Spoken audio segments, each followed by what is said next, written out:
Oke, seperti itu. Assalamualaikum warahmatullahi wabarakatuh. Alhamdulillah, alhamdulillah ya rabbil alamin. Alhamdulillahi hamdan katsiran tayyiban mubarakan fih kama yuhibbu rabbuna wa yarda. Alhamdulillahi wa bi ni'matihi tatimmus salihat. Hajah yang dirahmati Allah Subhanahu wa taala. Kita mulakan bersama-sama pada malam ini dengan membaca Ummul Kitab Al-Fatihah. A'udzu billahi minasy syaithanir rajim. Bismillahirrahmanirrahim. Alhamdulillahi rabbil alamin. Ar-Rahmanir Rahim. Maliki yaumiddin. Iyyaka na'budu wa iyyaka nasta'in. Ihdinas siratal mustaqim. Siratal ladzina an'amta 'alaihim ghairil maghdubi 'alaihim waladdallin.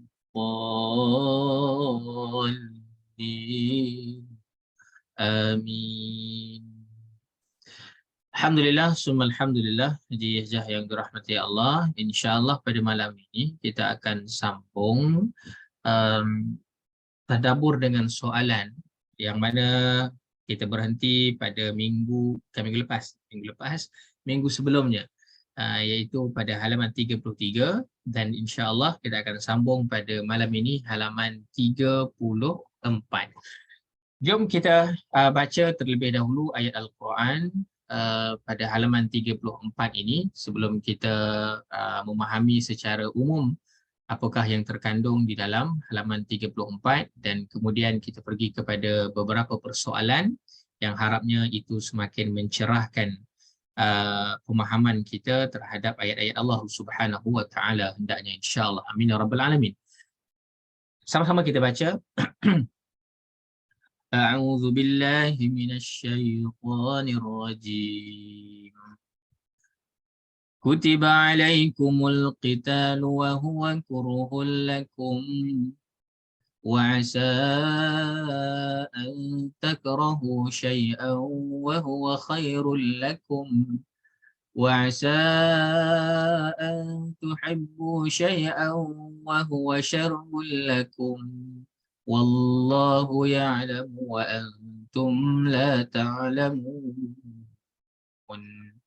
يسألونك عن الشهر الحرام قتال فيه قل قتال فيه كبير وصد عن سبيل الله وكفر به والمسجد الحرام وإخراج أهله منه أكبر عند الله والفتنة أكبر من القتل ولا يزالون يقاتلونكم حتى يردوكم عن دينكم إن استطاعوا ومن يرتدد منكم عن دينه فيمت وهو كافر فأولئك حبطت أعمالهم في الدنيا والآخرة وأولئك أصحاب النار هم فيها خالدون. إن الذين آمنوا والذين هاجروا وجاهدوا في سبيل الله أولئك يرجون رحمة الله والله غفور رحيم. يسألونك عن الخمر والميسر قل فيهما إثم كبير ومنافع للناس وإثمهما أكبر من نفعهما ويسألونك ماذا ينفقون قل العفو كذلك يبين الله لكم الآيات لعلكم تتفكرون. Sadaqallahul azim. Baik, halaman ini dimulai dengan ayat yang ke-216 Yang ini selepas ayat yang lepas bercakap tentang yas'alunaka madza yunfiqun. Ada pertanyaan tentang bagaimana harta dikeluarkan, dan kemudian diberikan panduan tentang harta itu dikeluarkan khair falil walidain wal aqrabin wal yatama wal masakin wabnis sabil. Ini beberapa turutan dalam kita mengeluarkan harta. Wa ma taf'alu min khair fa innallaha bihi alim. Dan kemudiannya ayat yang seterusnya pula bercakap tentang perang. Di sini Allah sebutkan tentang peperangan, kutiba alaikumul qital. Kamu diwajibkan berperang untuk menentang pencerobohan. Wa huwa kurhul lakum, sedang peperangan itu adalah perkara yang kamu benci. Kendati pun peperangan adalah sesuatu perkara yang dibenci, namun ia tidaklah menjadi satu perkara yang perlu ditinggalkan. Dan sememangnya peperangan bukanlah sesuatu yang diidamkan oleh mana-mana manusia. Tidak ada siapa pun dekat sini yang suka hidup dalam peperangan. Wallahu a'lam. Saya tidak merasakan begitu, dan secara fitrahnya manusia begitulah keadaan kita, kerana peperangan itu nanti akan memakan sumber. Peperangan itu nanti akan menelan jiwa dan juga raga. Peperangan itu boleh menyebabkan pelbagai kerosakan di atas muka bumi ini. Walaupun itu hakikat yang perlu ditelan tentang peperangan, tapi Allah sebutkan tentang hal ini, wa asa an takrahu syai'an wa huwa khairul lakum. Boleh jadi kamu benci kepada sesuatu padahal ia baik bagi kamu. Kalau dalam konteks ayat ini bercakap tentang peperangan, boleh jadi peperangan itu adalah sesuatu yang kamu benci, tetapi ia perlu berlaku. Kerana apa? Kerana dengan hal itulah kamu mempertahankan agama kamu. Dengan berlaku peperangan itulah, ataupun dengan adanya peperangan itulah, kamu tidak boleh diperkotak-katikkan dengan sesuka hati. Dengan adanya perkara itulah natijah pada masa akan datang, yang kita tidak tahu apa yang akan berlaku pada masa akan datang. Tetapi Allah beritahu tentang boleh jadi kamu benci perkara tersebut, tetapi Allah beritahu ia baik bagi kamu. Wa asa an tuhibbu syai'an wa huwa syarrul lakum. Boleh jadi kamu tak suka. Kalau dalam konteks ni juga, kalau kembali kepada peperangan, boleh jadi kamu tak suka tentang peperangan itu, tetapi ketahuilah ia boleh jadi buruk bagi kamu. Kerana apa? Kerana kalau kamu bersikap lemah, kalau kamu bersikap melarikan diri, kalau kamu bersikap tidak mengambil cakna terhadap agama ini, maka kelak kamu akan dipijak-pijak, kelak kamu akan dihenyak-henyak. Dan seperti mana apa yang berlaku pada zaman ini, kerana kita jauh daripada, jangankan kita cakap tentang mengangkat senjata, kerana mengangkat senjata itu sudah kepada tahap yang tinggi. Dan surah Al-Baqarah itu sudah kita baca dalam ayat-ayat yang sebelum-sebelumnya itu. Kerana sebelum kepada tingkatan kemampuan untuk sampai mengeluarkan tenaga pergi berjuang di medan jihad itu, ia dimulai dengan ayat-ayat yang terkait dengan mengeluarkan harta. Kerana mana mungkin seseorang yang mahu mengorbankan jiwanya, sedangkan hartanya sendiri pun tak mahu dikorbankan. Itu satu perkara yang kita dah bincangkan dalam ayat yang lepas. Bahkan wala tulqu bi aidikum ila tahlukah, jangan kamu campak diri kamu ke lembah kebinasaan dek kerana kamu menahan harta kamu sehingga kamu tidak mengeluarkannya, dan kamu membiarkan kalau dalam jihad itu tidak dibiayai jihad itu, sehingga kamu diperkotak-katikkan oleh musuh.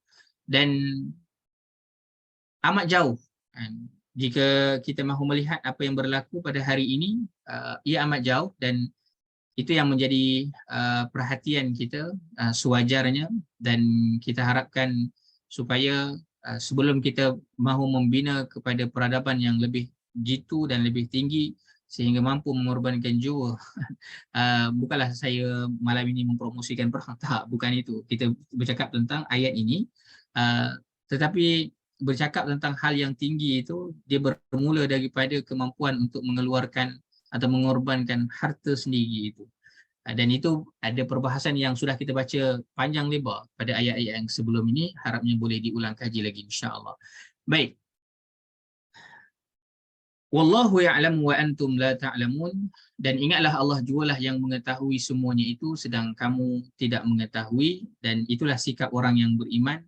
Dalam apa jua keadaan pun kita akan segera untuk mengembalikan pengetahuan itu hanya sebenar-benarnya ada pada Allah Subhanahu wa taala. Dialah yang Maha mengetahui sedang kita tidak tahu. Dalam keadaan umum sekalipun, kalau kita baca dalam sejarah macam mana salah seorang daripada isteri Nabi SAW, Ummu Salamah, ketika mana kehilangan Abu Salamah, dan beliau merasakan bahawa siapakah yang dapat mengganti tempat suaminya itu. Tapi beliau mendengar doa yang diajarkan oleh Nabi apabila kehilangan sesuatu, innalillahi wa inna ilaihi raji'un.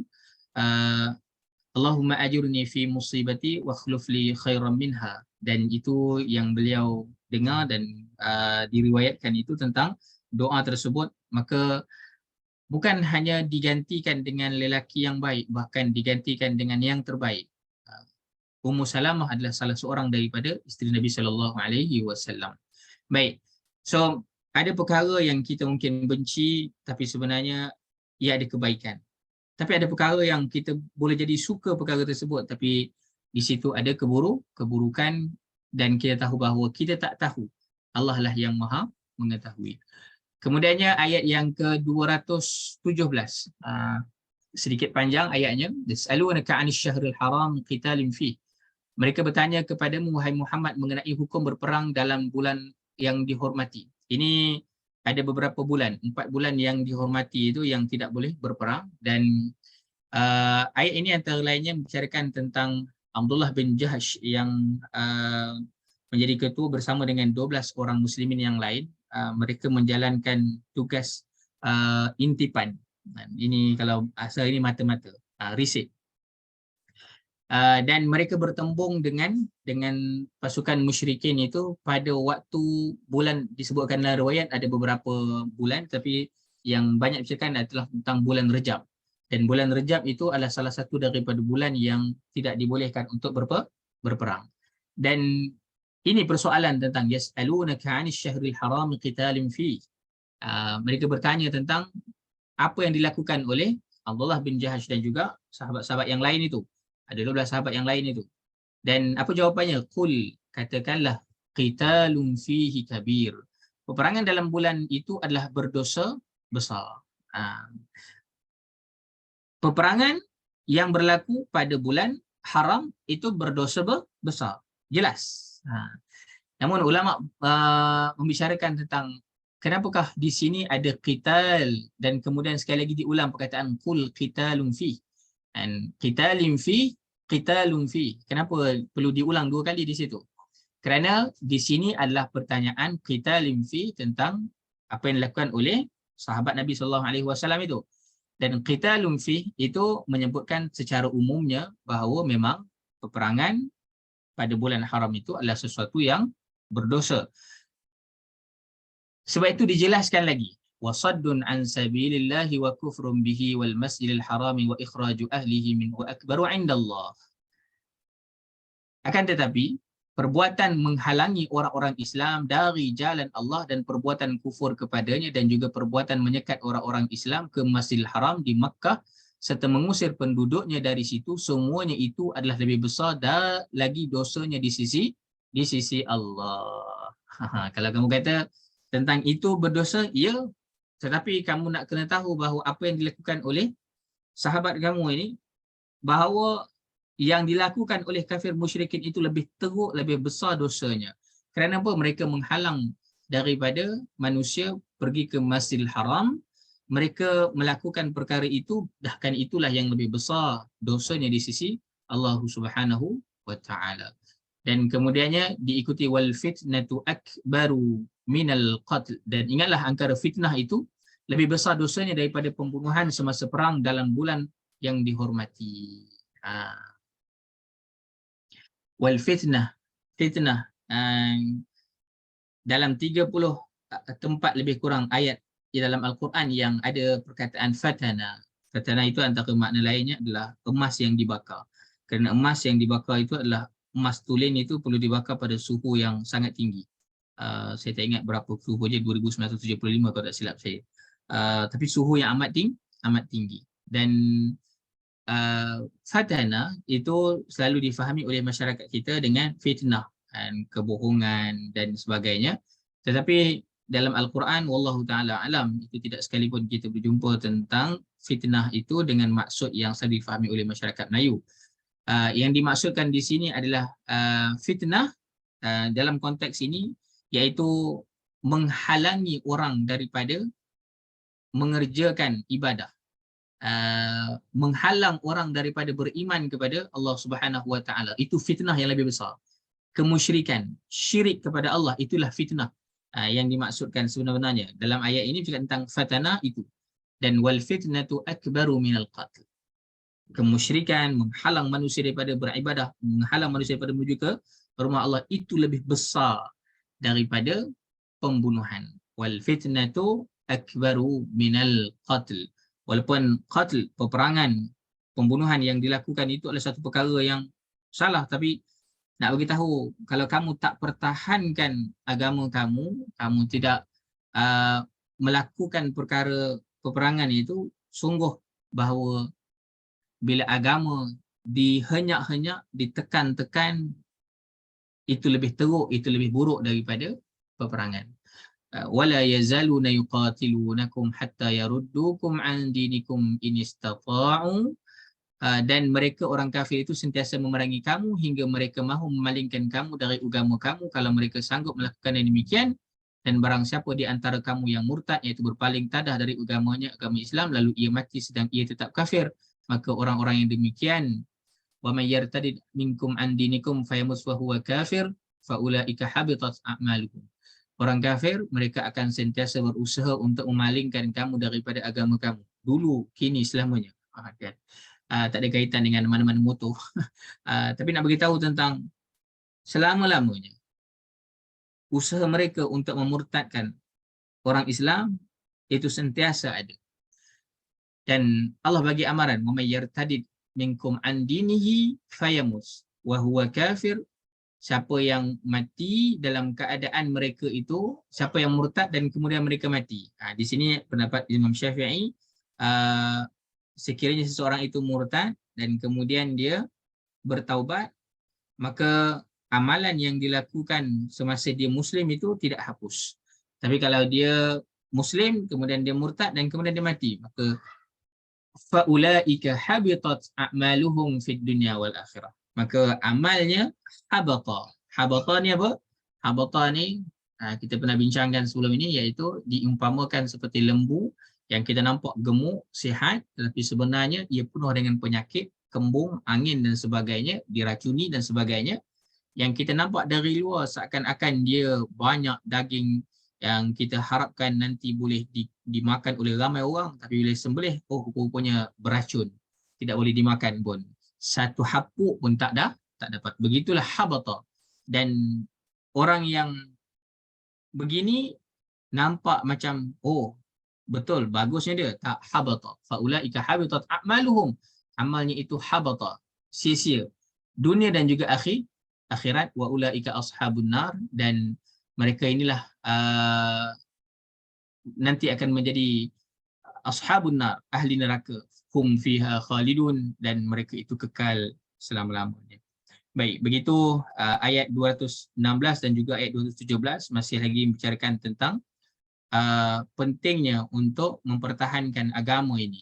Betapa antara dua keadaan, membiarkan agama ini dipijak-pijak, membiarkan kufar yang berada di atas, sehingga kita mengabaikan perjuangan untuk agama Allah Subhanahu Wa Taala. Adakah itu lebih baik? Tak. Asa an tuhibbu syai', asa an takrahu wa asa an takrahu syai'an wa huwa khairul lakum. Memang kita merasakan bahawa apa benda ni mempromosikan, la. Memang kita nampak itu perkara yang nampak brutal, tapi itulah yang perlu dilakukan sekiranya kita mahu sampai Islam berada di puncaknya kembali. Tapi poin yang lebih besar, belajar kembali kepada sirah nabawiyah dan kena telusuri balik step by step, bukan terus buat sembrono. Baik. Allahumma salli ala Muhammad. Kemudian kita lanjutkan pada ayat 218. Innal ladzina amanu wal ladzina hajaru wa jahadu fi sabilillah ulaika yarjuna rahmatallah wallahu ghafurur rahim. Sesungguhnya orang-orang yang beriman, orang-orang yang berhijrah serta berjuang pada jalan Allah untuk menegakkan agama Allah, ulaika yarjuna rahmatallah. Mereka itulah orang-orang yang mengharapkan rahmat Allah. Baik, mengapakah di sini disebutkan tentang orang yang beriman? Bukankah itu satu perkara yang sudah bagus? Innal ladzina amanu. Kemudian wal ladzina hajaru. Bahkan mereka itu bukan sekadar beriman, bahkan mereka sanggup keluar daripada tempat mereka. Wajahadu, dan kemudian mereka berjihad fi sabilillah, di jalan Allah. Bukankah itu satu perkara yang besar? Siapakah di antara kita yang ada di sini diiktiraf tentang amanu, imannya, kemudian kesanggupan dia untuk berhijrah dan kesanggupan dia untuk berjihad di jalan Allah? Ini satu perkara yang sangat besar. Tetapi masih lagi ditutup ataupun pada ayat ini adanya ulaika yarjuna rahmatullah. Mengapakah disebutkan mereka itulah orang-orang yang mengharapkan rahmat Allah? Why? Itu menjadi persoalan kepada kita. Tapi bukan sekarang jawapannya, sebentar lagi insya-Allah kita akan bincangkan dalam persoalan itu. Wallahu ghafurur rahim, dan ingatlah Allah Maha Pengampun lagi Maha Mengasihani. Dan kemudiannya pada ayat 219 ini antara keterkaitannya adalah bercakap tentang harta. Kerana bila berlaku peperangan, satu ada harta yang menjadi rampasan. Kita kenali sebagai harta rampasan perang. Itu satu part. Ataupun kalau tidak pun terkait dengan kalaupun itu satu part, satu lagi adalah terkait dengan ada harta ke mana yang kita nak gunakan. Maka di sini diberikan panduan tentang harta. Yas'alunaka 'anil khamri wal maisir. Dan mereka bertanya tentang arak dan juga judi. Al-khamr. Khamar ini arak dan juga judi. Arak adalah sesuatu yang memabukkan. Maisir, judi, ada kaitan dengan yasar. Apa kaitan maisir, judi dengan perkataan yasara, iaitu mudah. Jadi kerana apa? Kerana judi itu adalah salah satu daripada cara mudah untuk dapat harta. Buat taruhan, kemudian tunggu pusingan, harap-harap menang. Lepas tu buat undian, buat ramai-ramai undi, kemudian ada satu hadiah, harap-harap itulah bahagian untuk dia. Contohnya macam tu. Maisir. Sebab itu disebutkan dengan maisir, mendapatkan harta dengan cara yang mudah. Dan kedua-duanya ini, qul fihima ismun kabir wa manafi'u linnas wa ismuhuma akbaru min naf'ihima. Katakanlah pada keduanya itu ada dosa besar dan ada pula beberapa manfaat bagi manusia, tetapi dosa keduanya lebih besar daripada manfaatnya. Dan mereka bertanya pula kepada kamu, qul fihima ismun kabir wa manafi'u linnas wa ismuhuma akbaru min naf'ihima. Memang ada manfaat, tetapi ketahuilah bahawa mudaratnya itu lebih besar. Kemudiannya ayat ini disusuli dengan pertanyaan tentang wa yas'alunaka madza yunfiquna qulil 'afw. Dan mereka bertanya tentang apa yang mereka belanjakan, apa yang mereka dermakan. Baik. Al-khamr itu dalam perbincangan ada yang menyebut tentang anggur. Bahkan kurma juga boleh jadi bila disimpan dengan lama, dia boleh menyebabkan dia menjadi arak. Sebab itu ada makanan-makanan yang ada di rumah itu Nabi tidak simpan lama-lama. Bahkan sahabat tak simpan lama-lama. Diberikan. Kerana apa? Kerana kalau kurma disimpan lama-lama, salah satu daripada keburukannya adalah dia boleh bertukar menjadi arak yang memabukkan. Itu salah satu daripada kaitan tentang daripada pertanyaan tentang khamar dan juga maisir, tiba-tiba ada pertanyaan tentang wa yas'alunaka madza yunfiqun. Katakanlah apa, mereka bertanya tentang apa yang kamu belanjakan. Katakanlah qulil af, dermakanlah apa-apa yang berlebihan daripada keperluan kamu. Paling tidak kita mengetahui bahawa dalam perihal memberi ini, ada orang yang memberi satu pemberian dalam bentuk zakat. Itu wajib. Ada orang yang memberi lebihan yang ada pada dia. Dan kalau lebihan yang ada pun tidak mahu dikeluarkan, maka ini adalah yang tercela. Allah berikan lebihan kepada dia. Sudah memadai untuk dia dengan sekian, sekian dan sekian. Tetapi masih lagi ditahan-tahan hartanya. Masih lagi ditahan-tahan kerana dia rasakan bahawa itulah miliknya, semuanya. Sedangkan pada hartanya itu ada hak milik orang lain. Maka jika ada lebihan pun lebihan tidak diberikan kepada orang lain, maka Allahumma salli ala Muhammad. Jenis apa lagi yang kita nak sebutkan. Baik. Dan satu lagi adalah ada orang yang bukan dikatakan tentang zakat, bukan kata tentang lebihan, bahkan untuk dia pun sebenarnya tak cukup. Ataupun itulah perkara yang paling dia sukai. Ada perkara yang sangat sukar untuk dikeluarkan, dia ada sekupang aja contohnya kan. Itulah sekupang untuk dimakan. Dia ada sebiji kurma aja, itulah sebiji kurma untuk dimakan. Tapi dia berikan kepada orang lain, maka inilah martabat yang tinggi dalam pemberian. Itu boleh rujuk nanti dalam beberapa tafsir. Kadzalika yubayyinullahu lakumul ayat la'allakum tatafakkarun. Demikianlah Allah menerangkan kepada kamu ayat-ayatnya, keterangan-keterangan hukumnya supaya kamu berfikir. La'allakum tatafakkarun. Kenapakah kita diajak untuk berfikir? Why? Maka haji-hajah yang dirahmati Allah Subhanahu Wa Taala, ini membawa kita untuk membicarakan ada beberapa titik persoalan yang harapnya insya-Allah dengan persoalan-persoalan ini semakin mencerahkan lagi apa yang telah kita fahami sebentar tadi. Haji-hajah setakat ini masih okey. InsyaAllah malam ni kita akan berhenti pada jam 10.15 kerana saya juga malam ini perlu berangkat sekali lagi ke Kuala Lumpur. Baru je sampai, kena berangkat semula. Tak apa, itu perkara yang kecil sahaja. Tapi mohon maaf lah, saya perlu berhenti awal sedikit malam ni, 10.15. InsyaAllah. Jadi setakat ini, jika okey, tulis nombor 1 di ruangan chat. Yang masih okey, boleh teruskan. InsyaAllah. Alhamdulillah. Terima kasih pada yang sudah mencatatkan sesuatu di ruangan chat. Nombor 1 itu tanda okey.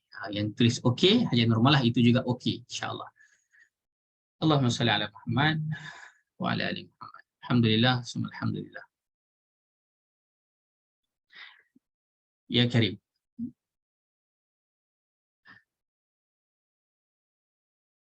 Nampaknya masih okey. Dan jom kita bincangkan beberapa persoalan. Hanya ada 7 persoalan yang malam ni insyaAllah kita akan lihat. Itu harapnya dapat menambah lagi kefahaman kita. Yang pertamanya berdasarkan ayat 216 ini, a'udzubillahi minasyaitonirrajim. Kutiba alaikumul qital wa huwa kurhul lakum wa asa an takrahu syai'aw wa huwa khairul lakum wa asa an tuhibbu syai'aw wa huwa syarrul lakum. Kamu diwajibkan berperang untuk menentang pencerobohan, sedang peperangan itu ialah perkara yang kamu benci. Dan boleh jadi kamu benci sesuatu padahal ia baik bagi kamu, dan boleh jadi kamu suka kepada sesuatu padahal ia buruk bagi kamu. Soalan, bagaimanakah mungkin orang mukmin itu membenci peperangan di jalan Allah? Kan kalau tengok ayat ni macam takkanlah orang mukmin nak benci peperangan, takkanlah orang mukmin itu benci tentang perkara ini. Sebenarnya yang dimaksudkan tentang kebencian itu bukanlah benci tentang apa yang Allah perintahkan, tetapi bencinya orang mukmin kepada peperangan disebutkan dalam ayat ini kerana apa? Kerana itulah tabiat manusiawi. Kalau ada di dalam ni yang suka berperang, wallahu alam. Kita tidak suka kepada peperangan, tetapi kita tahu bahawa bila perlu masanya itu perlu pada pengorbanan. Tapi sekali lagi, sekiranya budaya mengorbankan harta pun kita masih belum mampu melakukannya, dan apa buktinya? Buktinya apabila riba masih lagi berleluasa, dan wakaf tidak menjadi sesuatu yang produktif dalam kalangan umat Islam, dan apatah lagi perniagaan dalam kalangan umat Islam itu masih lagi berada di tahap yang tidak mampu untuk menandingi, kalau cakap tentang harta dalam kalangan orang yang bukan Islam, maka itu menjadi satu tamparan besar kepada kita.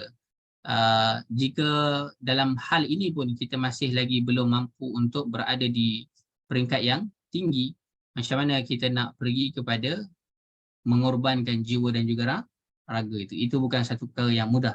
Dan kalau bahagian ini pun kita masih fail. Saya sebut fail itu bukan kerana merujuk kepada semua orang, tetapi mohon kepada kita untuk koreksi sama-sama. Ada perkara yang mungkin kita terlepas pandang, dan harapnya Allah bantu kita untuk tidak menjadi orang yang takut untuk berkorban pada hal itu. Baik, dan orang mukmin benci ataupun tidak suka kepada peperangan itu bukanlah kerana benci akan perintah Allah, tetapi memang itulah tabiat manusia, mengelak pada peperangan. Kerana kita tahu bahawa peperangan akan membawa kepada kemusnahan harta, kesempitan jiwa, membahayakannya nyawa. Dan kebencian terhadap peperangan dalam ayat ini bukanlah kerana mereka membenci suruhan Allah. Harus barang diingat ya. Asa antak ayat ini bukan bercakap tentang mereka kutiba alaikumul qital wa huwa kurhul lakum. Benci itu bukanlah kerana mereka benci perintah Allah. Tak, orang mukmin tidak benci akan perintah Allah. Tapi yang kita bercakap tentang ayat ini, peperangan itu sendiri itself bukanlah satu perkara yang menjadi idaman pada kita pula. Allahumma salli ala Muhammad. Sebab itu ketika mana membaca ayat ini, kita jelas sungguh-sungguh bahawa kita tidak dapat untuk mengelak daripada mempertahankan agama ini. Dan dalam usaha untuk mempertahankan agama ini, memang dalam Al-Quran itu kita tahu bahawa ia bermula dengan amwal, dan kemudian dia akan pergi kepada nafs. Maka kalau di sini pun kita belum lepas, wallahu ta'ala alam, apakah kita mampu untuk lepas pada bahagian ini? Jadi itu menjadi satu persoalan yang besar kepada kita pada hari ini. Jika belum kita membudayakan, walaupun tidak membudayakan, dia cakap tentang yang lebih tinggi daripada itu. Jika masjid bukan menjadi tempat orang susah untuk mendapatkan bantuan, kalau semua orang susah tahu bahawa masjid adalah tempat untuk mendapatkan bantuan, itu maknanya masjid sudah menjadi satu institusi yang memang betul-betul boleh membantu masyarakat dengan harta yang ada. Dan itu bukan kerja nazir, itu bukan kerja pengurusi, itu bukan kerja imam semata-mata, tapi itu adalah kerja seluruh masyarakat yang perlu diberikan fahaman yang jelas tentang harta. So kalau itu berlaku, alhamdulillah, dan dia tidak mudah, dia tidak sukarlah untuk sampai kepada nafs. Tapi kalau bahagian ini pun kita fail, nafs itu kita mungkin, wallahu alam, sebenarnya hakikatnya kita masih lagi jauh. Ada pertanyaan di ruangan chat. Ustaz, berkenaan riba jika pembiayaan, adakah kita terlepas dari riba? Haji Hajah, sekiranya Haji Hajah yakin dengan apa yang Haji Hajah lakukan, Allahumma salli ala Muhammad, ada advice daripada pakar syariah, dan Haji Hajah yakin tentang perkara tersebut, ya Allah, silakan. Pembiayaan Islamik, ya. Sekiranya Haji Hajah yakin, ya Allah, silakan. Saya tidaklah mahu membahaskan secara detail. Saya sudah bahas banyak kali dah. Siapa yang dekat dan siapa yang biasa dengan saya tahu pendirian saya. Cukuplah itu pendirian untuk saya secara peribadi. Tetapi untuk orang lain, ya Allah, silakan uh, apa itu bergantung kepada iman. Uh, itu bergantung kepada iman. Saya tidak mahu membahas secara detail kan, kerana wallahu alam, baru ni pun wallahu alam, saya tidak mahu bercerita tentang detail lah. Cukuplah jika kalian yakin itulah jalan yang ada semata-mata, ya Allah, dan mudah-mudahan Allah ampunkan. Dan kalaupun tidak begitu, mudah-mudahan itulah jalan yang benar, dan mudah-mudahan itulah jalan yang Allah redha. Namun begitu, sekiranya kita tidak benar-benar yakin, maka carilah jalan yang terbaik. Dan bagi yang mengkaji Al-Quran dan juga As-Sunnah, sudah pasti kita akan berjumpa dengan jawapan yang lebih baik daripada itu. Allahumma salli ala Muhammad wa ala ali Muhammad. Baik, itu ya Haja Mazita, saya pribadi ya. Baik. Sama-sama Haja. Baik. So itu yang pertama, dan saya respon kepada soalan. Haja sekiranya persoalan, ya Allah, silakan boleh saja bertanya di ruangan chat, tak ada masalah. Yang kedua, wa asal an takrahu syai'an wa huwa khairul lakum, dan boleh jadi kamu benci kepada sesuatu padahal ia baik bagi kamu. Ada perkara dalam konteks ini tentang peperangan, bahkan secara umum pun ada perkara-perkara yang kita benci. Tapi ketahuilah, ia boleh jadi baik pada kita. Kan? Allahumma salli ala Muhammad. Anak kita sakit, dia tidak mahu makan ubat. Ubat tu pahit. Tapi kita paksa dia juga untuk makan. Menangis-nangis dia, marah dia, benci dia kat kita kan. Tapi kita tahu bahawa di hujungnya ada nikmat untuk dia. Kan? Itu baru seorang ayah ataupun seorang ibu untuk anak. Apatah lagi kita bercakap tentang Tuhan yang menciptakan kita. Wallahu ya'lamu wa antum la ta'lamun. Dialah yang maha mengetahui, sedangkan kita ni tak tahu. Ya Karim. Baik, soalan. Bagaimanakah mungkin peperangan menjadi sesuatu yang baik sedangkan ianya terlihat penuh dengan kesulitan dan kesakitan? Macam mana ni? Kalau balik pada konteks peperangan, macam mana perang ni walaupun takkanlah dia sesuatu yang baik. Baik.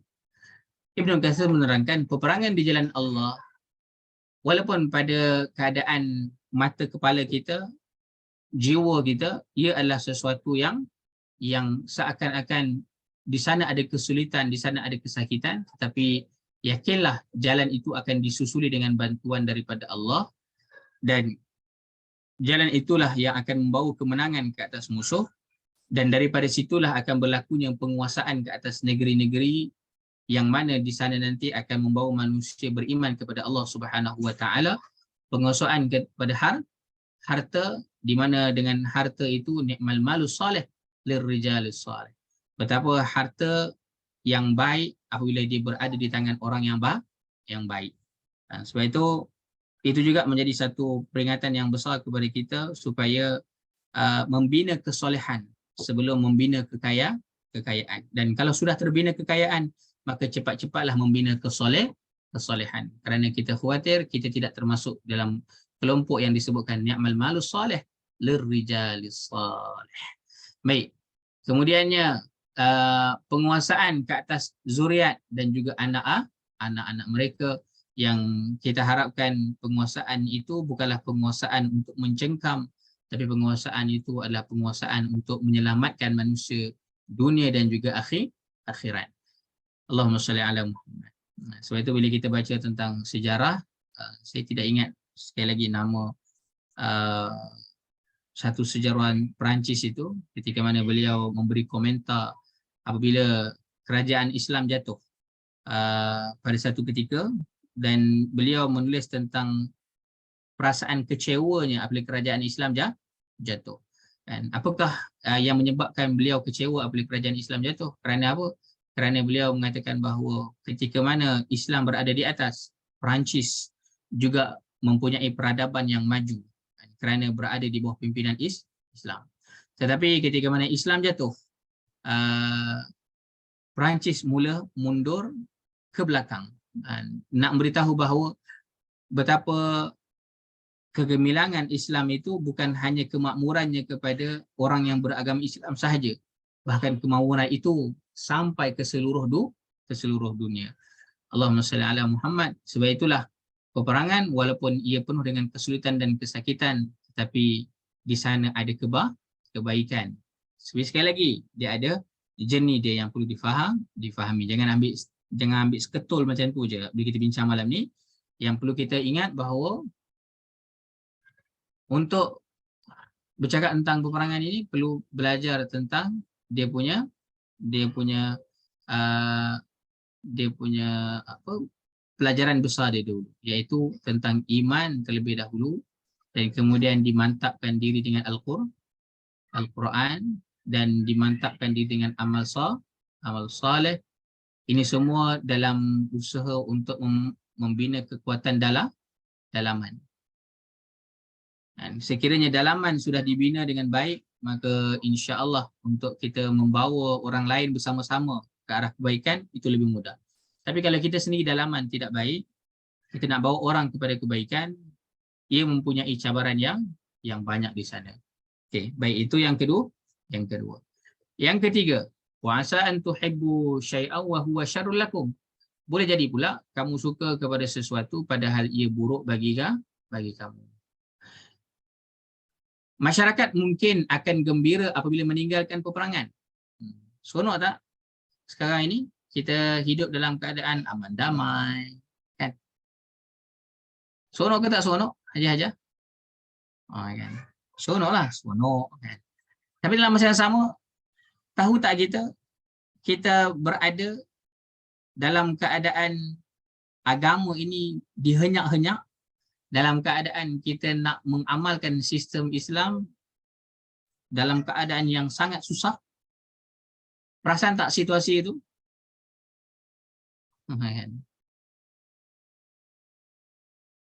Adakah kita perasan tentang situasi itu, ataupun kita macam tak perasan pun? Rasanya macam okey je, semuanya berjalan dengan lancar je, wallahu taala alam. Saya hanya memberikan lontaran saja untuk kita fikir bersama-sama. Sekiranya itu berlaku, maka sekali lagi boleh jadi kita lah orang yang gembira meninggalkan perjuangan, namun boleh jadi sebenarnya perjuangan yang kita tinggalkan itu buruk bagi kita. Bagaimana mungkin itu terjadi? Baik, mari kita lihat apa yang dijelaskan oleh Ibnu Katsir, Al-Imam Ibnu Katsir. Duduk diam tanpa menyertai peperangan, ataupun kalau cakap dalam bahasa yang lain, perjuangan, berkemungkinan akan disusuli oleh penguasaan musuh ke atas negeri dan juga kerajaan kita. Haja-haja berfikirlah dengan mata hati, apakah kita dalam keadaan berkuasa sepenuhnya, ataupun kita yang sebenarnya sedang dikuasai oleh pihak musuh. Bukan hanya kita, bahkan sampai ke mana-mana peringkat pun, wallahu ta'ala alam. Sekali lagi, itu menjadi persoalan kepada kita, dan sekiranya itu berlaku, maka tanyalah pada diri kita, apakah yang sebenarnya kita sudah lakukan untuk agama kita. Sekiranya sudah ada, alhamdulillah, itu yang kita mampu. Sekiranya belum ada, maka berfikirlah daripada sekarang. Sekali lagi, ini bukan suruh pergi berperang. Dan haja-haja, saya nyatakan di awal tadi, kalau bab harta pun kita masih tidak mahu berkorban, jangan sebut tentang pengorbanan jiwa itu, kerana itu di peringkat yang lebih tinggi. Banyak kali saya sebut itu, maknanya ada perkara yang perlu dibina, bukan hanya dibina bersendirian, tetapi ia perlu dibina secara berjemaah, dan ia perlu nampak secara total. Dan kalau ia tidak nampak secara total, masih lagi bersifat individu, maka ada perkara yang kita terlepas pandang, dan harapnya Allah beri kita hidayah untuk kita melaksanakannya dengan baik. Jadi ada sesuatu yang kita suka padahal sebenarnya ia buruk. Meninggalkan peperangan itu satu perkara yang kita gembira. Namun kalau kita tidak berhati-hati, itu juga boleh menjadi buruk kepada kita. Allahumma salli ala Muhammad wa ala ali Muhammad. Sekarang lepas COVID semua naik. Ya Allah, barulah kita perasan kan. Ha, saya agak kasihan juga teman-teman yang banyak bila OPR naik itu, mereka banyak terkesan jugalah. Moga Allah berikan petunjuk kepada kita, Allah berikan jalan kepada kita. Namun ada peringkat manusia yang lebih serius. Mereka sehingga mencari-cari atyabul kasab. Dan bukan hanya sekadar halal, bukan sekadar haram, tetapi yang atas daripada halal itu. Bahkan yang lebih jauh daripada haram itu yang mereka usahakan. Pada zaman ini ada kelompok itu yang sedang berusaha, dan mudah-mudahan Allah berikan kita hidayah dan juga petunjuk juga untuk berusaha ke arah itu. Kerana itu nanti memberi impak kepada generasi, bukan hanya kepada kita, yang beri impak kepada generasi kita. Baik, soalan yang keempat, yas'alu a'udzubillahi minasyaitonirrajim. Yas'alunaka 'anil syahril haram qitalun fihi qul qitalun fihi kabir wa saddun 'an sabilillahi wa kufrun bihi wal masjidil haram wa ikhraju ahlihi minhu akbaru 'indallah wal fitnatu akbaru minal qatl. Ini kita sudah bicarakan panjang lebar tadi semasa kita bicarakan secara umum syarah itu. Namun soalannya apa? Di antara jatuhnya masyarakat ke dalam kekufuran dan perginya ia ke jihad, manakah yang lebih besar keburukannya? Membiarkan masyarakat dalam kekufuran satu, ataupun pergi ke medan jihad yang kita tahu di sana ada keperitan, di sana ada kesulitan, manakah yang lebih besar kesan buruknya? Baik, di sini disebutkan pendapat Ibn Taymiyah. Sekiranya membunuh manusia di dalam bulan-bulan haram itu adalah berdosa, maka fitnah yang menyebabkan terjadinya kekufuran dan menzahirkan kekufuran itu sebenarnya lebih besar daripada itu. Oleh itu, keburukan yang lebih besar di antara dua dosa ini ditutup dengan memilih yang lebih kecil di antara keduanya. Jadi kita dah bicarakan tentang peperangan pada bulan haram.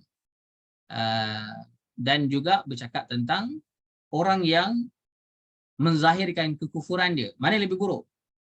Memang kedua-duanya tidaklah baik, tetapi memilih yang lebih kecil mudarat itu penting. Sebab itu hari ini Allahu Ta'ala alam. Jadi kita ingat pasal pilihan raya yang dah dekat ni. Dah 1 hari bulan, 19 hari bulan, sila mengundi. Ini khusus untuk rakyat Malaysia. Kan? Pergilah mengundi. Walaupun saya dengar ramai sahabat yang tidak mahu mengundi kerana protes dan sebagainya. Allah Ta'ala alam. Saya dah kongsi dekat Facebook saya antara doa yang wajar untuk kita baca. Allahumma ja'al wilayatana fiman khafaka. Ya Allah, jadikanlah yang akan memimpin wilayah kami ini adalah orang-orang yang takut kepada kamu dan orang-orang yang bertakwa kepada kamu ya Rabbal Alamin, wattaqaka ya Rabbal Alamin. Ini satu doa yang harapnya kita boleh baca bersama-sama sepanjang menunggu kepada pilihan raya ini. Tapi memang kalau katakan kita tidak mampu untuk memilih, pilihlah yang mudaratnya lebih kecil. Memang ada tempat yang Wallahu Ta'ala alamnya mudaratnya itu ada, tapi pilihlah yang lebih mudaratnya kecil. Jangan sampai kita tidak membuat apa-apa pilihan. Sekali lagi doa ya. Apa doanya tadi? Allahumma ja'al wilayatana fi man khafaka wattaqaka ya Rabbal Alamin.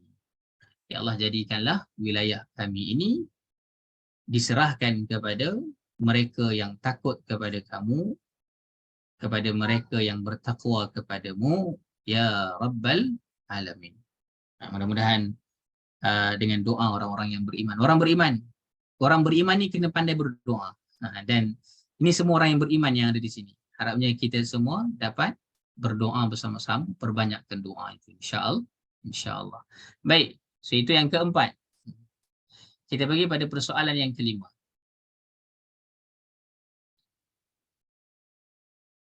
Innal ladzina amanu wal ladzina hajaru wa jahadu fi sabilillah ulaika yarjuna rahmatallah. Baik. Ya Karim. Nak masuk dalam grup WhatsApp. Grup WhatsApp mana ni? Saya banyak grup WhatsApp. Pergi je lah dekat Facebook saya. Dekat Facebook saya dah sharekan doa tu. Tadi pun saya dah sharekan doa. Dekat Facebook saya, Ibnu IBN Asadullah Al-Banjari. Orang Banjo punya. Pergilah dekat situ. Saya ada kongsikan doa situ.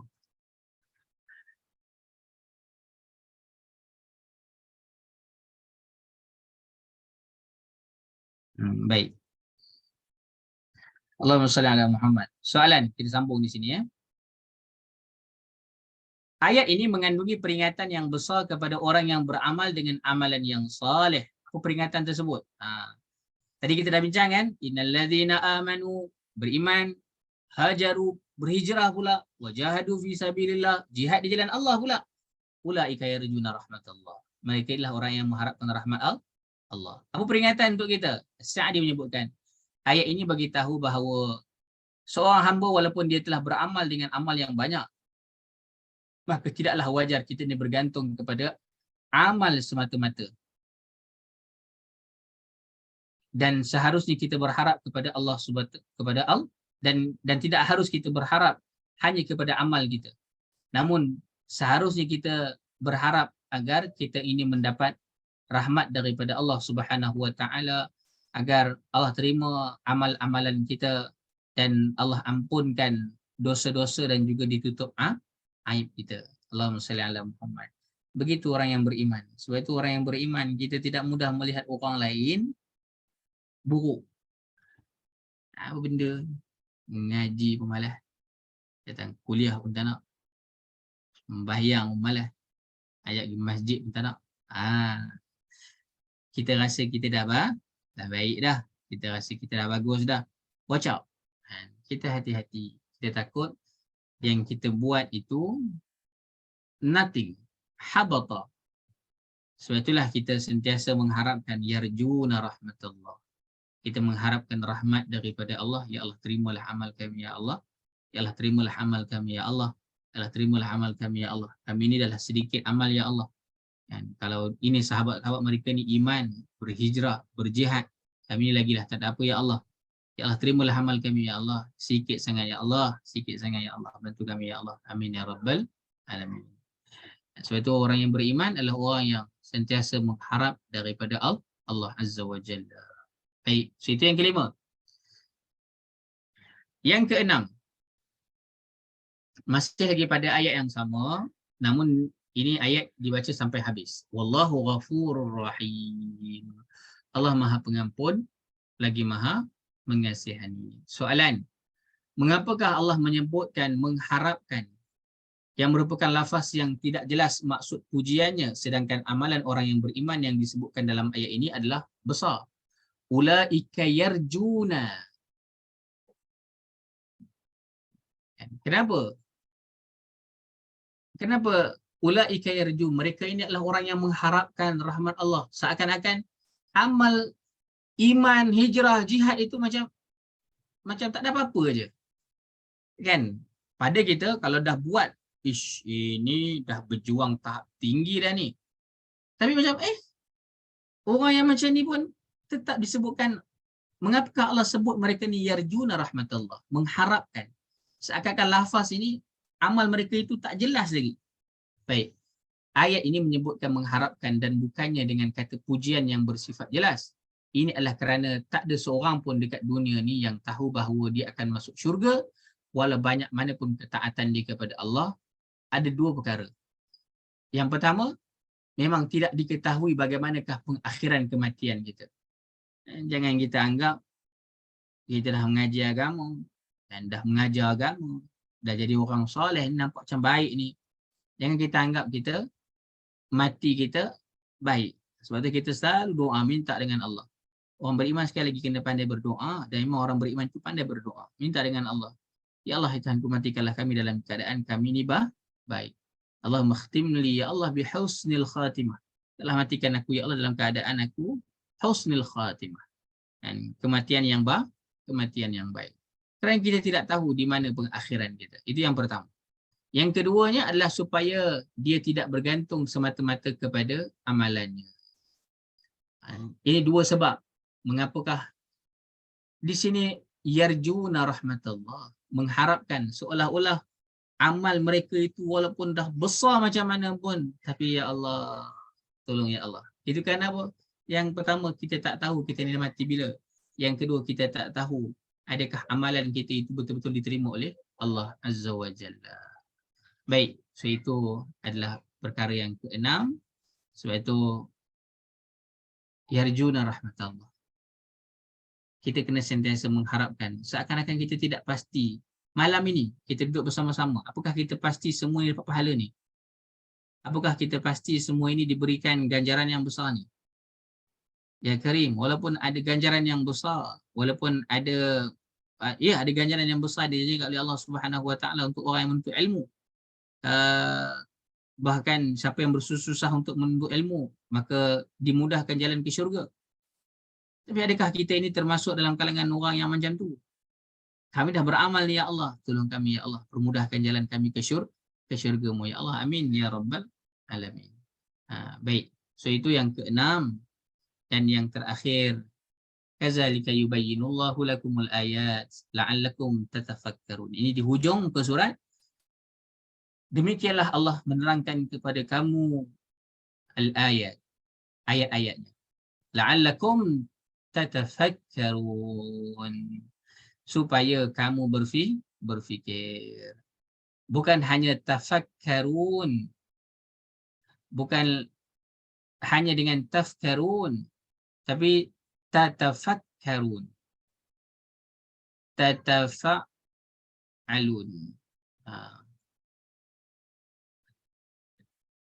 Daripada kata dasarnya hanya fa'ala.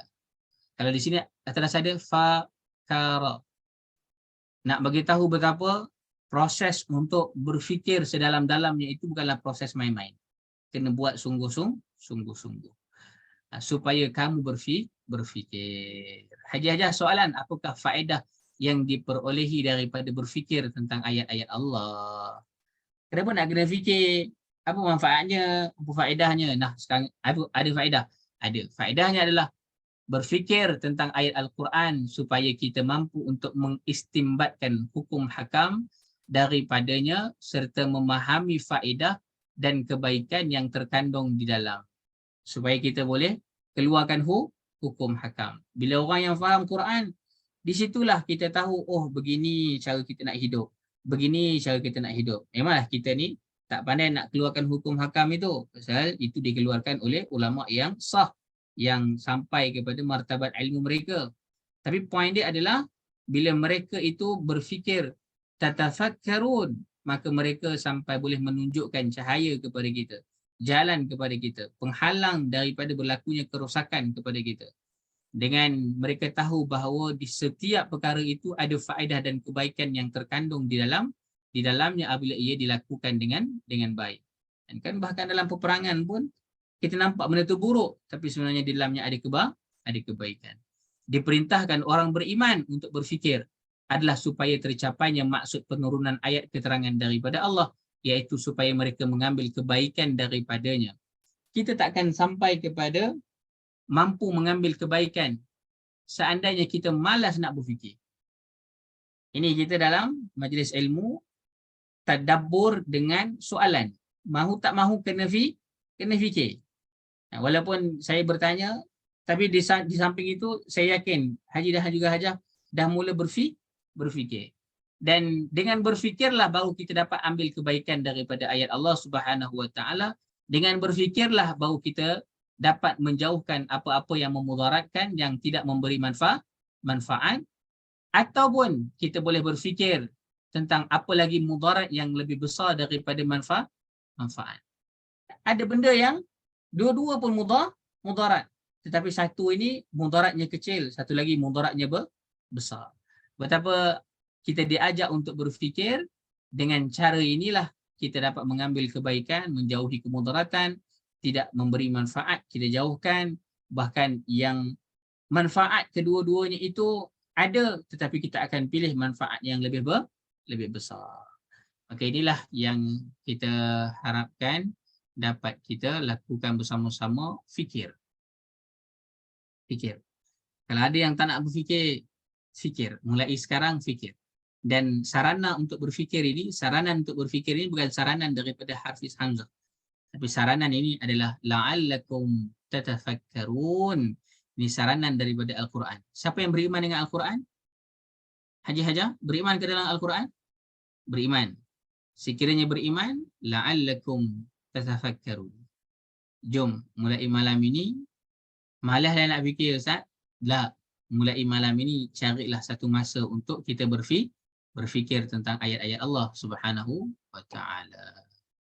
Baik, naktafi bihazal qadar. Saya fikir untuk malam ini 1 hari bulan 11 2022 kita berhenti dahulu insya-Allah, dan kita akan bertemu lagi pada minggu yang akan datang. Saya kena confirmkan balik, tapi insya-Allah kita akan cari masa supaya kita dapat bertemu lagi pada masa-masa yang akan datang.